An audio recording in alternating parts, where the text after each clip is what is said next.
1 Samuel, capítulo 17. Os filisteus reuniram suas tropas para a batalha. Eles se prepararam para o combate em Socó de Judá e acamparam em Éfes-Damim, entre Socó e Azeca. Saul e os israelitas acamparam no vale de Elá. As tropas já estavam em formação de batalha contra os filisteus. Os filisteus ficaram numa montanha e os israelitas na outra encosta, tendo um vale entre eles.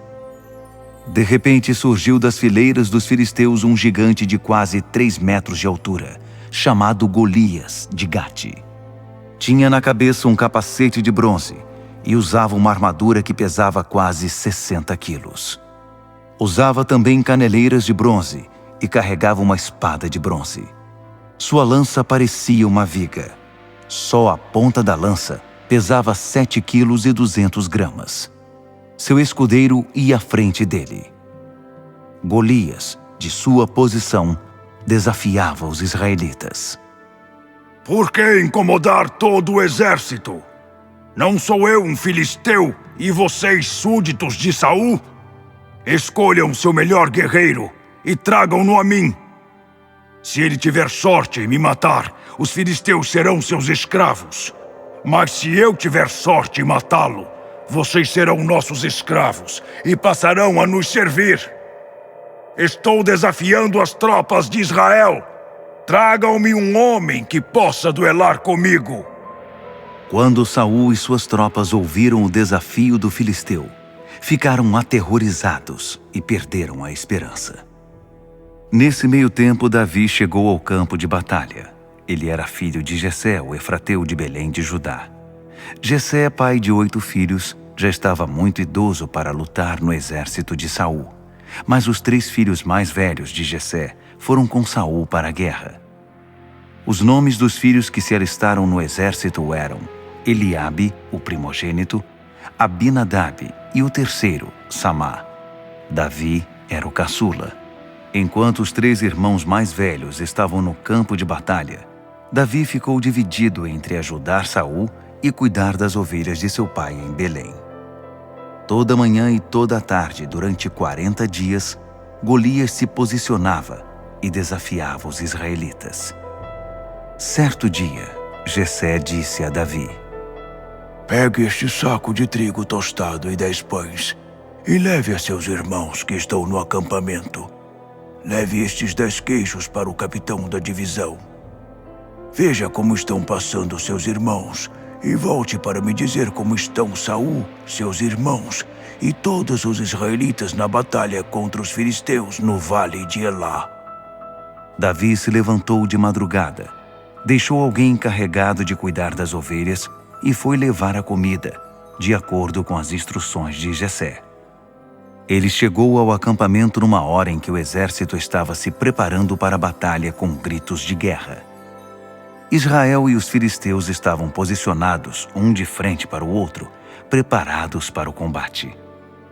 Davi deixou os suprimentos aos cuidados do guarda, correu para a linha de combate e saudou seus irmãos. Enquanto conversavam, o guerreiro filisteu Golias de Gate saiu e se pôs à frente das suas fileiras, desafiando os israelitas como de costume. Davi ouviu o que ele disse. Os israelitas, com medo do gigante, se dispersaram por todos os lados. No meio das tropas, o comentário era este: Você já viu alguma coisa assim? Esse homem provoca Israel abertamente. Quem conseguir matá-lo está feito. O rei dará uma generosa recompensa, oferecerá sua filha por mulher e isentará toda a sua família de impostos. Davi, conversando com o homem que estava a seu lado, perguntou: Qual será a recompensa para quem matar o filisteu e livrar Israel dessa desonra? Afinal, quem esse incircunciso filisteu pensa que é para insultar o exército do Deus vivo? Repetiram a ele o que todos comentavam sobre o que o rei daria a quem matasse o filisteu. Eliabe, seu irmão mais velho, ouviu Davi conversando com os soldados e perdeu a paciência. O que você está fazendo aqui? Por que não está cuidando daquelas ovelhas magricelas?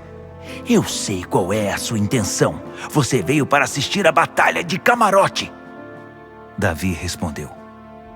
Qual o problema? Só fiz uma pergunta. Ignorando o irmão, voltou-se para outro soldado e fez a mesma pergunta, recebendo a mesma resposta. Alguém contou a Saul o que Davi estava conversando, e o rei mandou chamá-lo. Davi disse: Senhor, não perca a esperança. Estou pronto para enfrentar esse filisteu. Saul respondeu a Davi: Você não tem condições de lutar contra esse filisteu. É muito jovem e inexperiente. O filisteu tem mais tempo nas guerras que você de vida. Davi retrucou: Sou pastor e cuido das ovelhas do meu pai. Quando o leão ou um urso atacava um cordeiro do rebanho, eu saía atrás, matava-o e resgatava o cordeiro. Se o animal quisesse me atacar, eu o agarrava, torcia seu pescoço e o matava.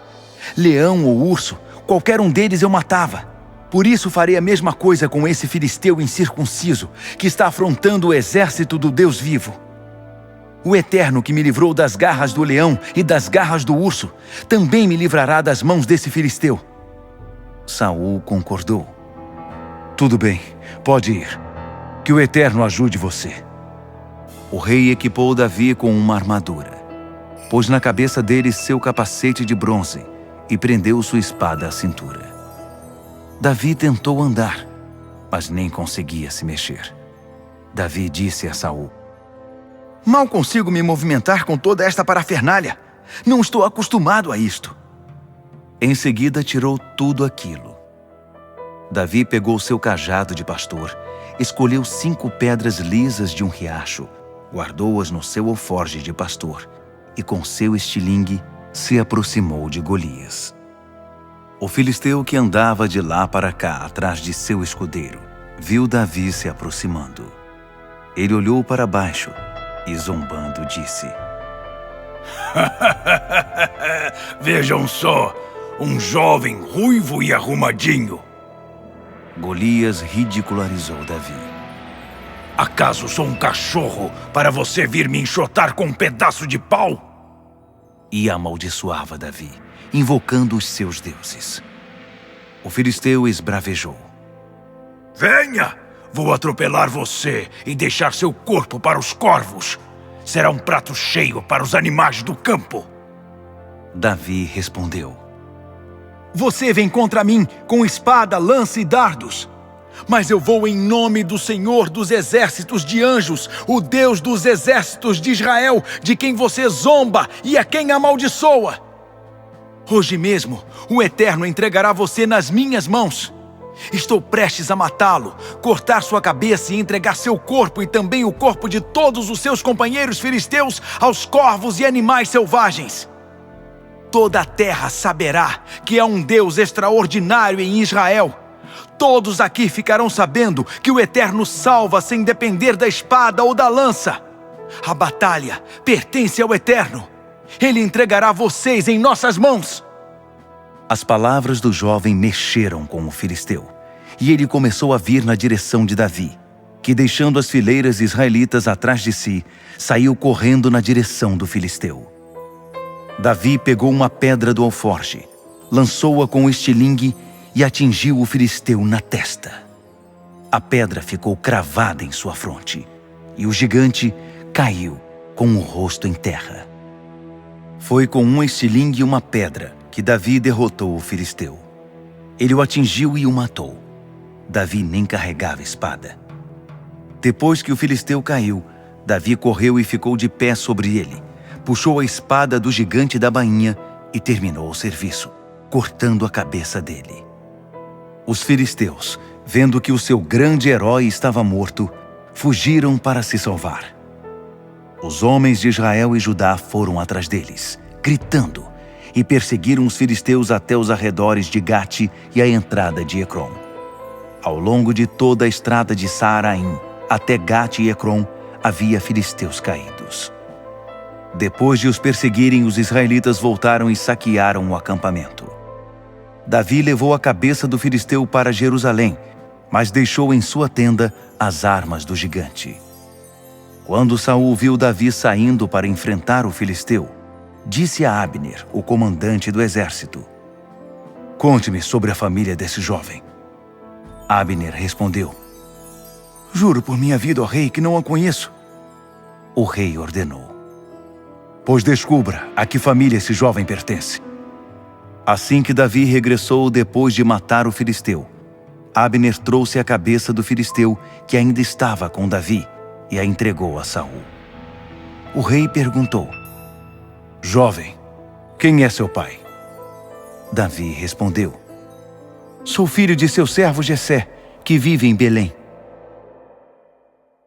1 Samuel, capítulo 18. Depois que Davi terminou de falar com Saul, Jonatas ficou profundamente impressionado com Davi. Um laço muito forte de amizade se desenvolveu entre eles. Jonatas se comprometeu totalmente com essa amizade com Davi e, desde então, passou a ser seu principal defensor e melhor amigo. Saul acolheu Davi em sua casa para que ele não retornasse mais à casa de seu pai. Jonatas, pela forte amizade que tinha com Davi, fez um acordo com ele. Ele o formalizou com uma dádiva. Entregou a ele a sua vestimenta real e suas armas, armadura, espada, arco e cinturão. Tudo o que Saul mandava Davi fazer, ele fazia, e fazia bem feito. Ele era tão bem-sucedido que Saul o encarregou das operações militares. Tanto o povo quanto os membros da corte de Saul aprovavam e admiravam a liderança de Davi. Quando o exército voltava para casa depois de Davi ter matado o filisteu, as mulheres saíram de todos os vilarejos de Israel, cantando e dançando, recepcionando o rei Saul com tamborins, cânticos festivos e gritos de vitória. As mulheres cantavam com alegria. Saul matou milhares, Davi dezenas de milhares. Saul ficou muito incomodado com aquilo. Tomou o refrão como um insulto pessoal e disse: Deram crédito a Davi por dezenas de milhares e a mim somente por milhares. Quando menos se esperar, entregarão o reino a ele. Daquele momento em diante, Saul teve inveja de Davi e ficou de olho nele. No dia seguinte, um espírito perturbador enviado por Deus afligiu Saul, que ficou transtornado. Davi dedilhava sua harpa, como era costume nessas situações. Saul tinha na mão uma lança. De repente, Saul arremessou a lança contra Davi. Seu pensamento era: vou cravar Davi na parede.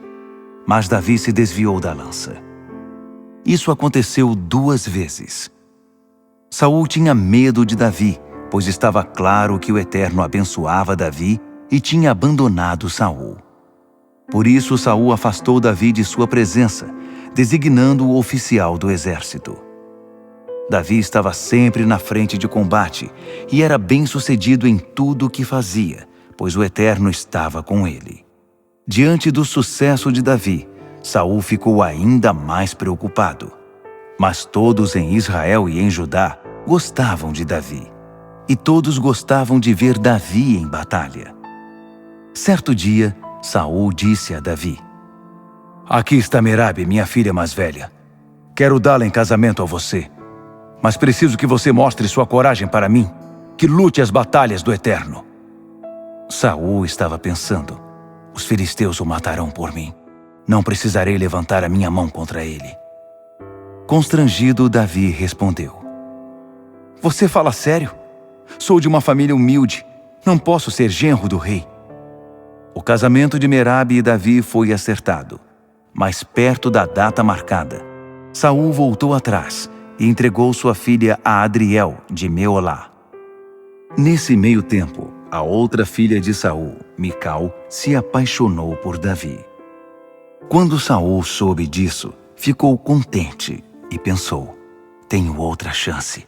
Mical será a armadilha, o pretexto para mandar Davi a uma guerra em que os filisteus com certeza acabarão com ele. Assim, ele prometeu outra vez a Davi: Você será meu genro. Saul ordenou aos membros da corte: Digam a Davi em particular: o rei está muito contente com você e todos na corte gostam muito de você. Não perca tempo. Aceite a proposta de ser genro do rei. Eles se esforçaram para convencer Davi, mas ele estava relutante. O que vocês estão pensando? Não posso fazer isso.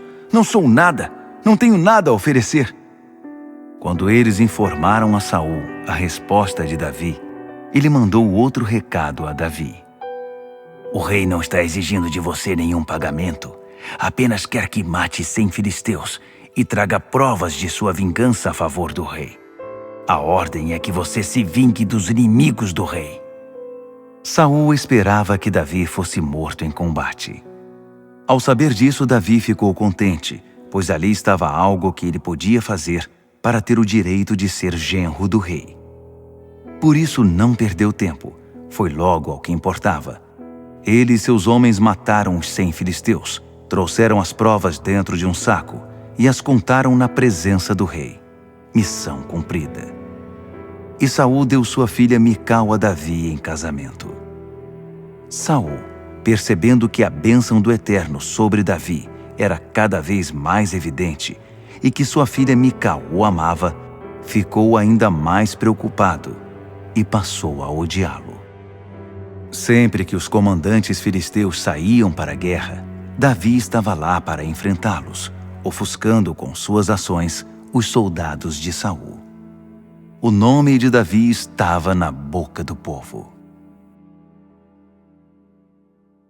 1 Samuel, capítulo 19. Saul se reuniu com seu filho Jonatas e outros homens, e deu a eles ordem para matar Davi. Jonatas admirava Davi, por isso foi avisá-lo. Meu pai está procurando uma maneira de matar você. Vamos fazer assim. Amanhã cedo fique escondido. Vou sair com meu pai ao campo, perto de onde você estiver escondido. Vou conversar com ele a respeito de você para descobrir suas intenções. Depois, contarei a você o que ele disser. Jonatas falou com seu pai a respeito de Davi, elogiou o amigo e pediu: por favor, não faça nada contra Davi. Ele não fez nada de errado contra você. Veja quanta coisa boa ele realizou. Ele arriscou a própria vida matando o filisteu. Que vitória o Eterno concedeu a Israel naquele dia. Você estava lá, você viu e o aplaudiu com os demais. Por isso, qual a razão para atacar um inocente, para matar Davi sem motivo algum? Saul ouviu com atenção e reconheceu. Você está certo. Tão certo quanto vive o Eterno. Davi continuará vivo. Ele não será morto. Jonatas mandou chamar Davi e relatou a ele a conversa que tinha tido com seu pai. Depois levou Davi de volta para Saul, e tudo voltou a ser como antes. Mais uma vez houve guerra, e Davi foi lutar contra os filisteus. Ele os enfrentou com bravura, e os inimigos fugiram. Mas um espírito atormentador da parte do Eterno veio sobre Saul e tomou conta dele. Certo dia ele estava sentado em casa com sua lança na mão, enquanto Davi dedilhava sua harpa. De repente, Saul tentou encravar Davi com a lança, mas ele se desviou. A lança ficou encravada na parede e Davi escapou. Era noite. Saul enviou alguns homens à casa de Davi. Eles deveriam vigiá-lo e matá-lo logo cedo. Mas a mulher de Davi, Mical, contou ao marido o que estava acontecendo. Vamos, não perca tempo. Fuja hoje mesmo, ou estará morto pela manhã. Ela o ajudou a escapar por uma janela. Depois, foi buscar um ídolo doméstico e o deitou na cama. Ajeitou um pelo de cabra sobre a cabeça do ídolo e pôs uma cobertura por cima. Quando os homens de Saul chegaram para capturar Davi, ela disse: ele está na cama, doente. Saul mandou seus homens de volta com a seguinte ordem: tragam-no aqui com cama e tudo, para que eu mesmo o mate. Mas quando os homens entraram no quarto, encontraram apenas o ídolo doméstico com a peruca de pelos de cabra. Saul ficou furioso com Mical e disse: como você faz uma coisa dessas? Você está do lado do meu inimigo. Você o ajudou a fugir. Mical respondeu: ele me ameaçou. Ajude-me a escapar daqui ou mato você. Davi conseguiu escapar, foi à procura de Samuel em Ramá e contou ao profeta o que Saul tinha feito contra ele. Ele e Samuel foram para Naiote. Alguém deu a informação a Saul. Davi está em Naiote, em Ramá. Imediatamente, Saul mandou que seus soldados fossem buscá-lo. Eles encontraram um grupo de profetas profetizando sob a direção de Samuel, e quando menos esperavam, o Espírito de Deus veio sobre eles também. Os soldados começaram a profetizar no meio dos profetas. A notícia chegou a Saul, e ele enviou outros homens. Eles também começaram a profetizar. Saul tentou mais uma vez. Enviou o terceiro grupo de homens, mas eles também começaram a profetizar. Finalmente, o próprio Saul foi para Ramá. Chegou até a grande cisterna em seco e indagou o povo para saber onde estava Samuel e Davi. Alguém disse: Eles estão em Naiote, em Ramá. Enquanto seguia para Naiote, em Ramá, o Espírito de Deus também veio sobre Saul. Ele percorreu todo o caminho em transe até chegar a Naiote. Ele tirou a própria roupa e permaneceu em transe diante de Samuel um dia e uma noite. Depois, ainda nu, ficou estirado ao solo. O povo comentava: Saul está entre os profetas. Quem diria? 1 Samuel, capítulo 20. Davi saiu vivo de Naiote em Ramá. Foi procurar Jonatas e perguntou ao amigo: O que faço agora? O que fiz contra seu pai para ele estar tão determinado a me matar? Jonatas respondeu: Nada. Você não fez nada errado e não morrerá. Esteja certo disso. Meu pai me conta tudo. Ele não faz nada de importante ou mesmo de insignificante sem confidenciar a mim. Por que faria isso sem eu saber? Mas Davi estava em dúvida. Seu pai sabe que somos bons amigos e vai pensar: Jonatas não pode saber disso. Se souber, vai defender Davi. A verdade é que ele está determinado a me matar. Isso é tão certo quanto vive o Eterno e quanto você está vivo aqui diante de mim. Jonatas disse: Conte-me o que você está pensando. Farei qualquer coisa por você. Davi disse: Amanhã é festa de lua nova. Eu deveria jantar com o rei, mas em vez disso, vou me esconder no campo até a terceira noite. Caso seu pai perceba minha falta, diga: Davi pediu para ir a Belém, sua terra natal, para o sacrifício anual com a família. Se ele disser: tudo bem, então estou seguro. Mas se ele ficar bravo, é porque está determinado a me matar. Por favor, ajude-me nisso. Lembre-se, você fez um pacto comigo em nome do Eterno. Se eu estiver errado, mate-me logo. Por que aguardar para me entregar a seu pai? Jonatas exclamou: Ora, eu jamais faria isso. Se perceber que meu pai está mesmo obcecado por matá-lo, direi a você. Davi perguntou: Quem você enviará para me contar sobre a reação de seu pai? Jonatas respondeu: Vamos até o campo. Quando os dois estavam no campo, Jonatas disse: O Eterno, o Deus de Israel, é minha testemunha de que a esta hora amanhã vou saber do meu pai o que ele pensa de você. Então, mandarei dizer a você o que descobri. Que o Eterno me castigue se eu abandonar você. Se meu pai insistir em matá-lo, eu o informarei disso e o ajudarei a escapar. Que o Eterno esteja com você como esteve com meu pai. Se depois disso eu continuar vivo, nosso pacto continua valendo. Se eu morrer, você terá responsabilidade para com minha família, para sempre. E seja leal a mim depois que o Eterno finalmente eliminar da terra os inimigos de Davi. Jonatas reafirmou sua promessa de lealdade e amizade com Davi. Era tão leal a Davi que arriscava a vida por ele. Jonatas revelou seu plano. Amanhã é festa da lua nova e perceberão sua ausência à mesa. Depois de amanhã, quando já tiverem desistido de aguardá-lo, volte para aquele seu esconderijo e fique esperando perto da pedra de Ezel. Vou disparar 3 flechas na direção da pedra e mandarei meu ajudante apanhá-las. Se eu gritar para o ajudante: as flechas estão para cá, pegue-as. Esse será o sinal de que você pode voltar em segurança. assim como vive o Eterno, não tenha medo. Mas se eu gritar, as flechas estão mais adiante. Corra, porque o Eterno quer você longe daqui. Quanto ao nosso acordo, lembre-se, o Eterno está conosco até o fim. Davi se escondeu no campo. No dia da lua nova, o rei estava à mesa para comer.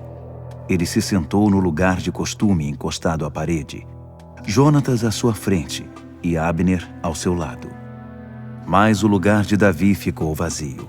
Saul não comentou nada, pensando: algo aconteceu com ele que o tornou impuro. Talvez esteja ritualmente impuro para a refeição sagrada. Mas no segundo dia da festa, o lugar de Davi continuava desocupado. Saul perguntou a Jonatas: onde está aquele filho de Jessé? Ele não comeu conosco nem ontem nem hoje.